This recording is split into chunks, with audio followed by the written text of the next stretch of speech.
কিছুক্ষণের জন্য হলেও দীর্ঘ যুদ্ধ, ক্ষুধা আর বাস্তুচ্যুতির ভয়াবহতা ভুলে থাকতে গাজাবাসীর কাছে একটি উপলক্ষ হয়ে এসেছে ফুটবল বিশ্বকাপ। গাজার বাসিন্দাদের মাঝে বিশ্বকাপের আনন্দ পৌঁছে দিতে বিভিন্ন আশ্রয়কেন্দ্র ও খোলা জায়গায় বড় পর্দায় খেলা দেখানোর উদ্যোগ নিয়েছিলেন মোহাম্মদ ফাওয়াজ আল ওয়াহিদি। কিন্তু গাজাবাসীকে সেইটুকু আনন্দও পেতে দিচ্ছে না দখলদার ইসরায়েল। বড় পর্দায় আর্জেন্টিনা মিশর ম্যাচ দেখানোর উদ্যোক্তা ফাওয়াজ আল ওয়াহিদিকে নির্মমভাবে হামলা চালিয়ে হত্যা করেছে তারা।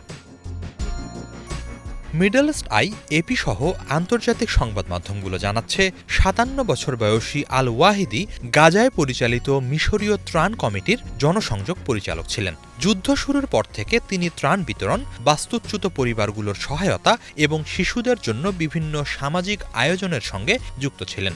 এরই ধারাবাহিকতায় গাজার বিভিন্ন এলাকায় বড় পর্দায় বিশ্বকাপের ম্যাচ দেখানোর আয়োজন করছিলেন তিনি।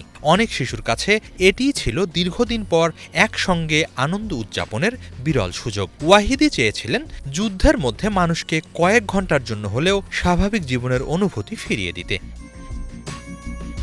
এর অংশ হিসেবেই ৭ জুলাই সন্ধ্যায় গাজা সিটির সাবরা এলাকায় মিশর ও আর্জেন্টিনার ম্যাচ দেখানোর আয়োজন চলছিল। আল ওয়াহিদি সেখানে যাচ্ছিলেন আয়োজনটি তদারক করতে। সে সময় তার গাড়ির ওপর ইসরায়েলি বিমান হামলা হয়। ঘটনাস্থলেই প্রাণ হারান তিনি। একই হামলায় ২ শিশুসহ আরও কয়েকজন নিহত হন। প্রত্যক্ষদর্শীরা জানান, বড় পর্দায় ম্যাচ দেখার জন্য আশপাশে মানুষ জড়ো হতে শুরু করেছিল, কিন্তু বিস্ফোরণের পর মুহূর্তেই সেই পরিবেশ আতঙ্ক ও বিশৃঙ্খলায় পরিণত হয়। সহকর্মীরা বলছেন, আল ওয়াহিদের কাছে বিশ্বকাপের খেলা দেখানোর আয়োজন মোটেই শুধু বিনোদনের বিষয় ছিল না। তিনি বিশ্বাস করতেন খাদ্য ও চিকিৎসা সহায়তার পাশাপাশি যুদ্ধবিধ্বস্ত মানুষকে স্বাভাবিক জীবনের অনুভূতি ফিরিয়ে দিতে এ ধরনের আয়োজন জরুরি। সেই চিন্তা থেকেই শিশু ও পরিবারগুলোর জন্য বিশ্বকাপের ম্যাচগুলো একসঙ্গে দেখার ব্যবস্থা করেছিলেন তিনি। অনেক বিশ্লেষক ওয়াহিদির ওপরে হামলার সঙ্গে আরেকটি ঘটনাকে যুক্ত করে দেখছেন। বিশ্বকাপে মিশরের কোচ হাসাম হাসান ফিলিস্তিনি পতাকা উড়িয়ে গাজায় চলমান ইসরায়েলি বর্বরতার কঠোর সমালোচনা করেন। সেই ক্ষোভ থেকেই মিশরকে বার্তা দিতে ওয়াহিদির ওপর হামলা হতে পারে বলে কারো কারো মত। এদিকে ইসরায়েলি সামরিক বাহিনী দাবি করেছে আল ওয়াহিদি তাদের লক্ষ্যবস্তু ছিলেন না। হামলার লক্ষ্য ছিলেন হামাসের এক সদস্য।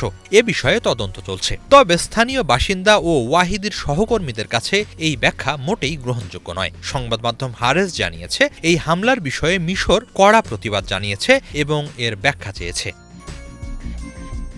এমন এক সময় এই ঘটনা ঘটল যখন গাজায় চলমান যুদ্ধবিরতি নিয়ে মিশরে নতুন করে আলোচনা চলছে। যুদ্ধবিরতি সত্ত্বেও গাজার বিভিন্ন এলাকায় হামলা অব্যাহত রয়েছে এবং প্রতিদিনই নতুন নতুন প্রাণহানির খবর সামনে আসছে। বাস্তুচ্যুত মানুষদের জীবন স্বাভাবিক হওয়ারও কোনো লক্ষণ দেখা যাচ্ছে না।